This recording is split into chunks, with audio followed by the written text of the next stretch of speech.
Hey there, BookTube. It's your boy Buck. Welcome back to another riveting episode of Buck's Books. I have fallen behind in my production, and I'm not here to lie to you. That's a fact. I am in the process of catching back up. I have about 4 that I have queued up that I'm going to get through most of this weekend, I anticipate. Today we're going to talk about the one that I finished reading first, I think. And it's called When Nietzsche Wept by Irvin Yalom.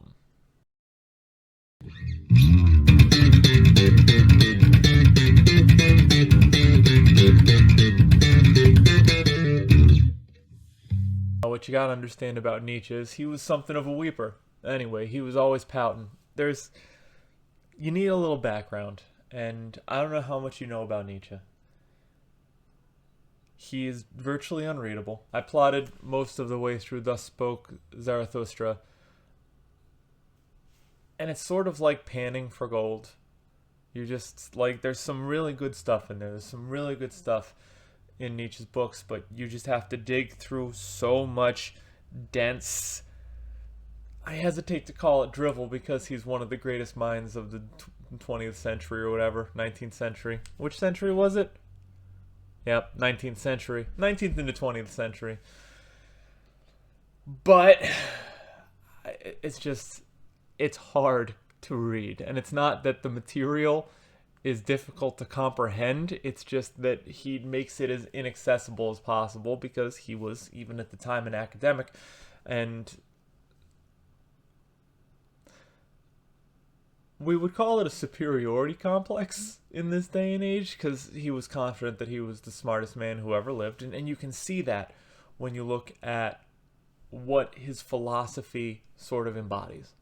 So he talks about how obviously that which does not kill us makes us stronger, but also the whole concept of the Übermensch, is trying to direct fate by sheer force of will. The will to power. Everything that happens, we have the opportunity to impact, affect. And he also champions this sort of stoicism. This absorption of the slings and arrows of outrageous fortune and continuing forward regardless. Which, again, very Conan the Barbarian, very admirable. There's nothing wrong with that. Except when you learn about the guy himself. So the guy himself was not very good at staying employed for very long. And at the peak of his career, which wasn't much of a peak because despite the fact that he was regarded, at least by himself and his friends, as the greatest lecturer who ever existed, he didn't sell many books in his lifetime and got very, very sick all of a sudden in, I want to say, his 40s with chronic illness, idiopathic illnesses. Just all of a sudden he had just like ouchy bones and he couldn't do anything, and he was swept away by the migraines that prevented him from doing anything, and his eyes would defocus to the point where he couldn't even write. And so he became sort of a parasite, living off of whoever would take care of him for any length of time. But getting very resentful about it and then storming off to do something. And that's sort of what the book also communicates. When Nietzsche Wept talks about one of Nietzsche's friends who is worried about him. They're like, yeah, he's just always racked by despair. So we're trying to cure the despair. He's seen 25 of the best doctors in Europe, and they're all saying, ooh. So we don't know what to do. Dr. Breuers, you're our last hope. Dr. Breuers was a physician at the time, and he was working. He was one of Freud's mentors, and he was putting the final tweaks on the idea of a talking cure, right? So this girl essentially tricks Breuers into treating Nietzsche, and he has to trick Nietzsche into treating him because Nietzsche refuses help because it's just very Nietzschean to refuse help. So this ultimately culminates in them sitting together in Breuer's office with Nietzsche shrinking Breuer. Breuer needed it. it's important to establish that Breuer is a deranged pervert. What he was grappling with through most of the book was the idea that he keeps putting himself in these scenarios where he is opposite these beautiful young women, who are entirely dependent on him. And meanwhile, he's got a beautiful wife at home who is age appropriate, and he hasn't had sex with her in months, bordering years, because he's so overcome by the guilt that he feels for being enamored with his patient, the most recent patient being this 18-year-old girl who always has these seizures, but they're idiopathic too, and so she's always leaning on his arm, and he has to, she collapses, and he has to massage her thighs. He's a doctor. Remember, he's a doctor. He has to massage her thighs because it's the only thing that gives her any peace, and she will lay her head in his lap and all this stuff. So naturally, he's over the moon for her because he's a guy. He's still a person, but he's just destroyed by what this means of him. And he looks at himself in the mirror and he sees his receding hairline. He's like in his early 40s. And he's like, oh, I've already fallen from grace. My career has peaked and I'm on the way down. Everything has collapsed. And that is probably why I find myself so drawn to these nymphs, these images of perfect youth and beauty and potential. And, oh, I'm such a bastard. Woe is me. He's just beating himself up all the time in his head. So he meets with Nietzsche. So what is your problem, Professor Nietzsche? And he's like, I just can't see sometimes, and I always feel so bad, and I'm taken by convulsive migraines that make it impossible for me to do anything at all, so I just lay in my rented hovel and I groan for hours. But none of the doctors know what's wrong with me, so I suspect nothing is wrong with me, and this is just my lot in life, and I will continue as I was. And Breuer's like, do you have any friends or coping skills? And Nietzsche said, I like to write about how bad everyone is. Do you have, despair? And Nietzsche's like, no, I have physiological ailments. Despair is simply the default state of the human condition. There's nothing special about my despair, except that I am burdened by intellect. And he says, but this is not about me, Dr. Breuer, though it absolutely is. The name of the book is When Nietzsche Wept. This is about you. Tell me, Dr. Breuer, what's wrong with you? And Dr. Breuer says, well, I'm an immensely successful physician, well regarded in my field. However, I am aging at a normal rate and a deranged pervert. I can't stop lusting after my patients who are, a couple specific of my patients who have taken me into their confidence, and I am here in a capacity to heal and help, and it is predatory and vulgar for me to be having these uncouth thoughts, and it makes me wonder if it's even worth living, and I'm racked by despair, and I don't have sex with my hot wife anymore, and woe is me. And Nietzsche says, that sounds rather cringe. We will have to do weekly sessions where you talk about what's going on in your skull, what's going on in there. And Dr. Breuer says, yes, perfect. And then Nietzsche leaves and he starts scribbling away in his little journal. He's like, today Nietzsche came through and I tricked him into agreeing to attend therapy with me, and my goal is to form a connection with him and eventually get him to engage non-consensually engage in talk therapy, which he called his talking cure, right? So during this time, Breuer is also consulting with his little buddy Freud. Freud is like 20 in this, and Freud's like, oh, what a good idea. All those things are good ideas. And he just keeps talking about the unconscious, and Breuer is like, maybe that's real, but I doubt it. What's important is we have to bamboozle Friedrich Nietzsche into confessing his malaise, as if there were any difficulty in getting Nietzsche to talk about malaise. So Nietzsche keeps coming back to the office, and Breuer immediately demonstrates himself ill-suited for the task, because every time he starts talking to Nietzsche, Nietzsche just immediately redirects the conversation, because Nietzsche is much smarter than Breuer. he's also got this weird thing where he won't accept help, right? So whenever Breuer tries to connect with him, when he tries to show him empathy, which is the foundation of all human interaction, right?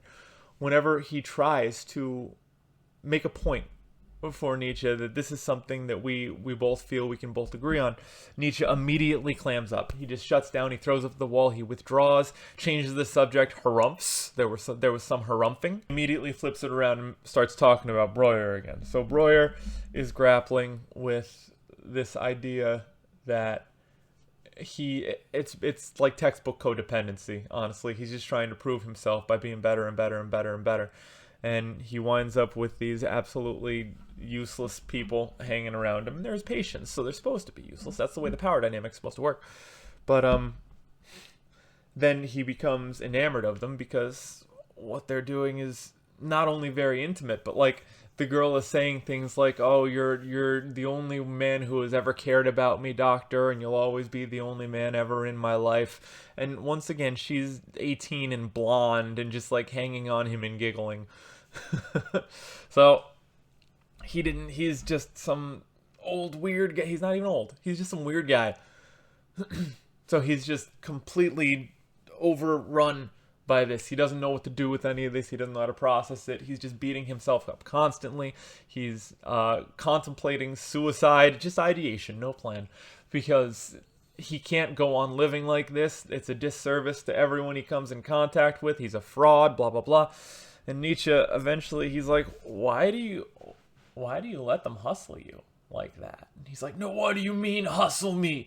No one's hustling me. And Nietzsche's like, well, this girl, right? You said that you treated her for years, and this was the exact dynamic that you two had. And then after you couldn't bear it anymore, after your wife made you discharge her because she also saw what this girl was up to, what happened to the girl? And Breuer was like, well, she went and found another doctor. And Nietzsche's like, how does she act with the other doctor? And Breuer essentially describes it as the same. He found out that he's also taking her on walks where she clings to his arm, and he also has to do her massages, and she also lays her head in his lap and all this. And Nietzsche's like, okay. He's like, well, in that case, looks like you weren't the only man who was ever going to be in her life, huh? Nietzsche says, looks like she's a predator and this is her trap. And she's like, no, he's like, no, she's not a predator. She's a perfect and helpless angel. And I am the filthy beast who is taking advantage of that. And Nietzsche's like, well, looks like she found a new filthy beast to take advantage of. And coincidentally, she is doing exactly to him what she did to you. So you don't matter. Nietzsche's like, it's not about the doctor. It's not about you. It's not about what is being evoked in you, except in as much as you let it be. Because she knew what she was doing. She just likes the attention. She's a predator. She knows that you're weak-willed. You're giving her all of this power and self-flagellating about your inability to control your base impulses, the same base impulses that she is deliberately evoking in you because she likes the sense of power that it gives her. And Breuer's like, no, that's impossible. And Nietzsche's like, it's what happened. Look at you. You can't just deny reality. You have to look at the cause and effect. And Nietzsche framed everything within the matrix of power. Everything needed to be either giving power or taking power for him, which is why he was such a miserable bastard. So he was trying to explain to Breuer that this great sin that he felt he committed against himself and against society and certainly against his wife, and I mean, I'm inclined to agree maybe against the wife a little bit. It is the willful surrender of his own power to this girl because she's pretty. And she was going to take it anyway because she's mentally ill and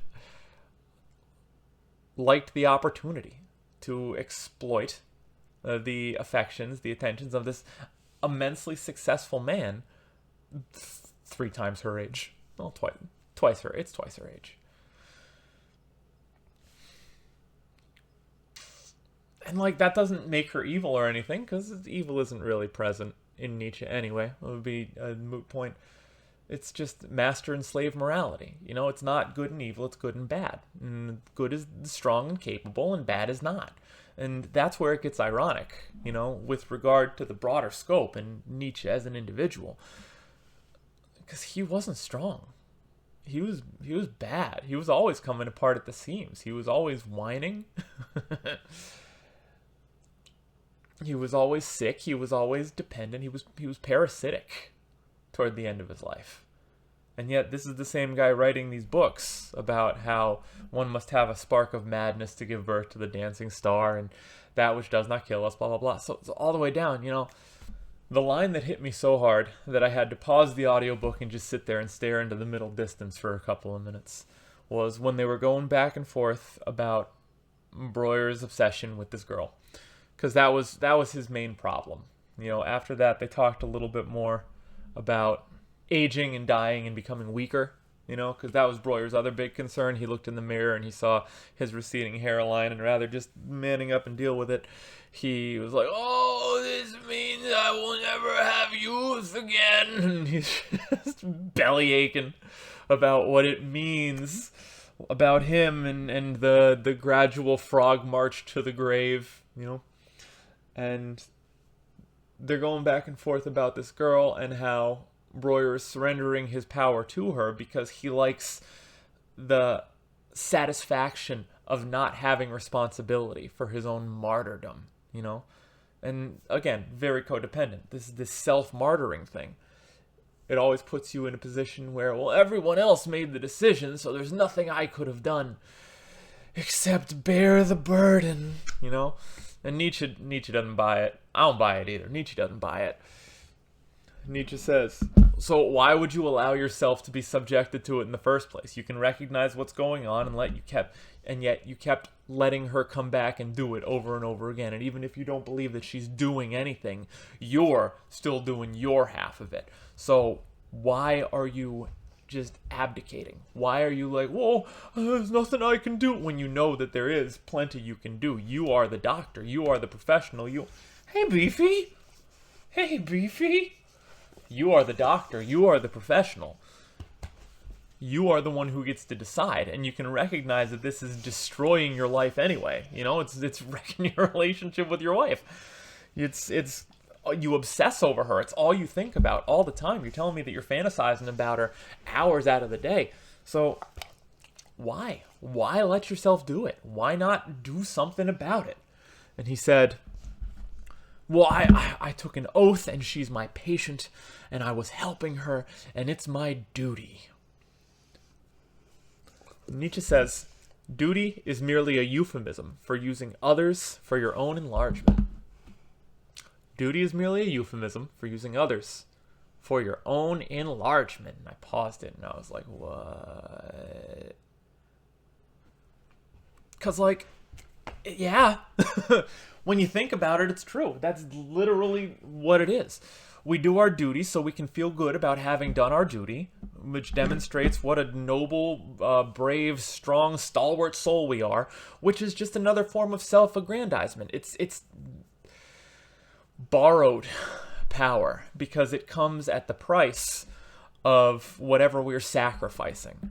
So it's like a blood pact, you know? You're like, oh yeah, I get to feel good about myself, but only because of how much I'm struggling. You know? And he's right. That's a crock. It's ridiculous. So Nietzsche hits him with that, and Breuer just like he gets like the little beach ball of death up there for a minute. He blue screens for a bit, and he's like, I can't continue this conversation. Nietzsche's like, that's fine. I gotta go scowl in my room anyway. I'm feeling invigorated. I have to go write some of this. And eventually, although Breuer's plan never actually works, eventually he does talk to Nietzsche a little bit. He makes a connection. And Nietzsche reveals that he's just incredibly isolated. He doesn't communicate with anybody. He doesn't talk with anybody aside from people that his physicians, essentially, which is not uncommon. You know, when people get real isolated, like old and on welfare, a lot of the time, especially if they've like alienated their family, the only people they have to talk to are like physicians and therapists. So they will. And they will just find opportunities to be in the hospital like 4 times a week because they're so cut off from any other way of interfacing with human beings. But we're social animals. We need to interface with human beings. And that's kind of what Breuer was suggesting to Nietzsche. He's like, man, you don't do anything except stay in your room and write until you have an attack. You know, and you have attacks all the time. He's like, maybe you should talk to somebody. Maybe you should, like, date a woman. Maybe you should make friends or do sport. You know, he's coping skills. His garden variety coping skills. And Nietzsche's like, these dalliances are far beneath me, for I have important work. In fact, I am something of a prophet, and I have prophetic work to do. And Breuer's like, okay, but you're not going to make it to your prophetic work if you don't pull it together. And Nietzsche's like, I refuse to acknowledge that. Good day, sir, and he storms out, you know? So that's how their therapy went. And sort of the main thrust of the book is the idea of this is what it would be like if Nietzsche invented psychotherapy. Because this predates Freud. So the talking cure that Breuer had was as close as they had to anything resembling therapy. And Nietzsche was in the driver's seat. So, despite Breuer's best efforts. And what he was always talking about was power, but only as a means to freedom. You have to have the freedom to decide. You have to have the freedom to choose. If you martyr yourself, you're giving up that freedom to choose because you're pretending that you're stuck in whatever situation you're martyring yourself for. But like, oh, I can't do it because it's my duty. I have this duty to stay here. I'm bound. I'm shackled by duty. But being shackled by duty is also a choice. And that's what Nietzsche was trying to explain to Breuer. He said, you say that you feel trapped in your relationship with your wife and you haven't touched her on her body in a year. And you say you feel trapped in these interactions. You say you feel trapped in your own mind by this obsession with this patient who isn't even your patient anymore, who has moved on to exploit another doctor. And yet, you have the opportunity to cast all of this off. You just have to decide to. That is your will. That is your power. You have to decide that I don't want to deal with this anymore and do something different. If you feel trapped in your marriage, cast off the marriage. Go find out. And he's like, I can't do that. Why? Well, because it wouldn't be fair to my wife. And Nietzsche's like, dude.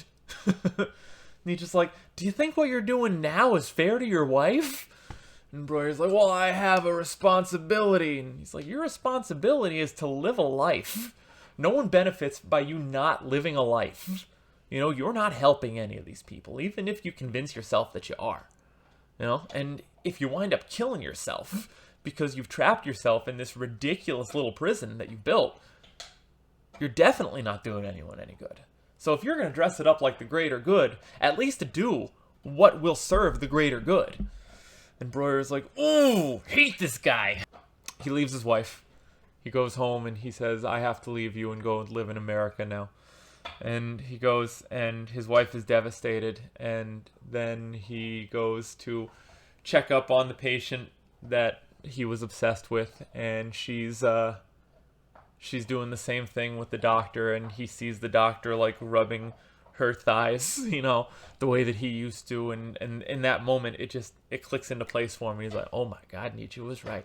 And he's like, all right, so I'm not a doctor anymore, but that's okay because I got all that I needed to out of doctoring. I'm good for money for the rest of my life. I have left publications. I have left all that stuff. Now I can do something different. I'm going to go to New York, and I'm going to become a line cook for a while. We'll see how that goes, and I'll work my way up from there. I can start a whole new life. I can do whatever I want. And then he wakes up because it was a dream. They had, I think it was Freud. They had Freud was it Freud? Or did he dissect it later with Freud? He had a hypnotist put him under.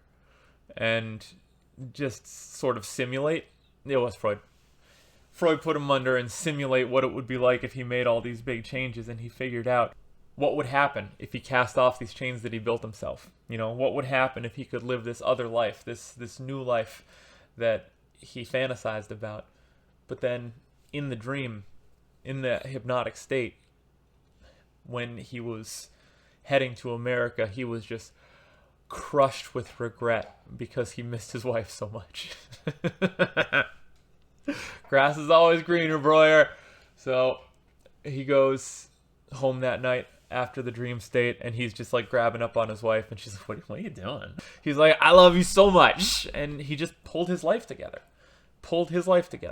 And then that's what it took.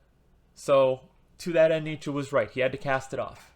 Now, he faked it. He phoned it in. And in the last meeting with Nietzsche, he says that. He's like, listen, you're not going to like this.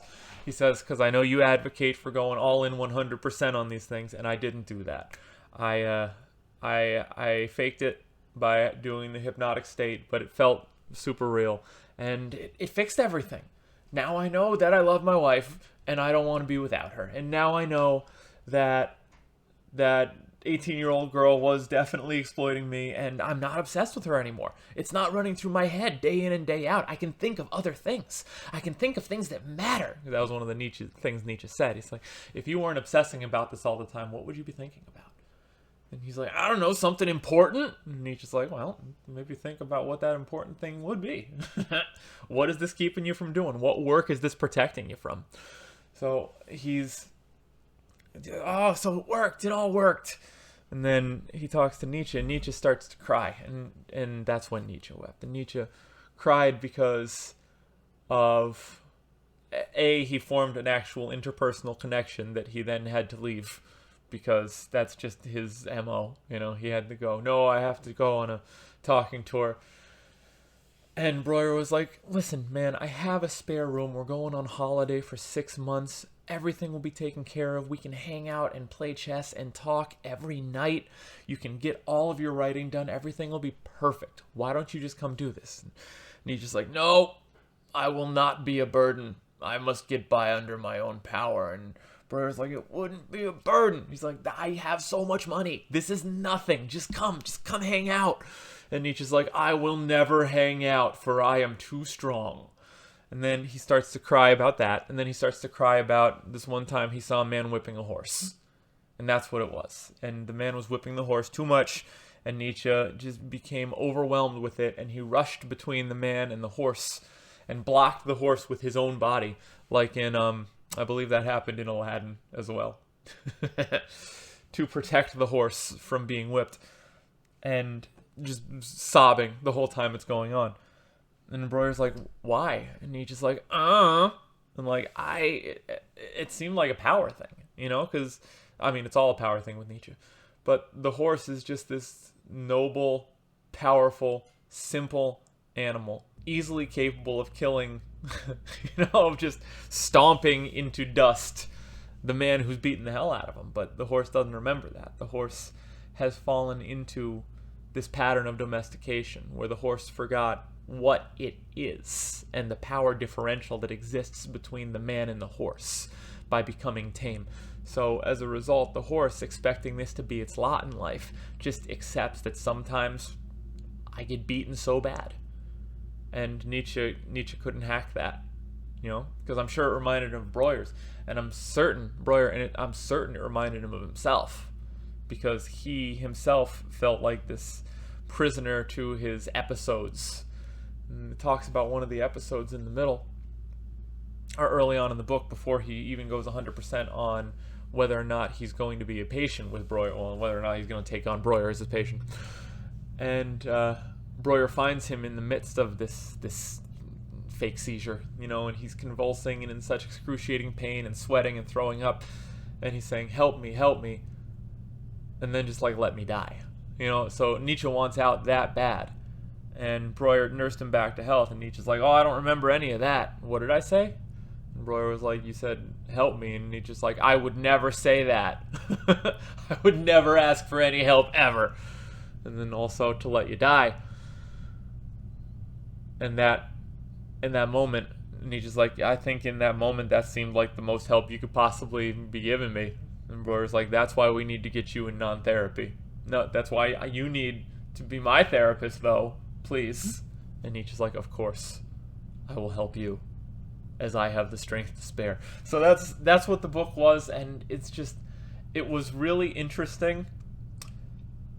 If you care about psychotherapy or Nietzsche or are experienced in either, what stuck out for me the most was just how neatly it encapsulated Nietzsche's ideas. One of the best books I've ever read is The Courage to Be Disliked. That was another dialectic about Adlerian psychotherapy. So it's the same approach where these ideas are communicated in the form of the master and the student, right? Just talking back and forth like a Platonic dialogue. And this is the same thing. So it embodies everything that Nietzsche is preaching, but it does so in a form that is far more accessible than any of Nietzsche's actual works. In the same way that The Courage to Be Disliked embodied Adler's thoughts, but communicated them episodically, communicated them in a way that it was much more attainable and accessible, because it's not just like these dry academic treatises, one of them. At least 4 stars. It was a really good book. 4, maybe 5. 5 would be pushing it. Definitely 4 though. 4.5. Split the difference. Alright, I got work soon. So thanks for tuning in. Like, follow, subscribe, comment, do whatever you do. And I will see you very shortly with more books.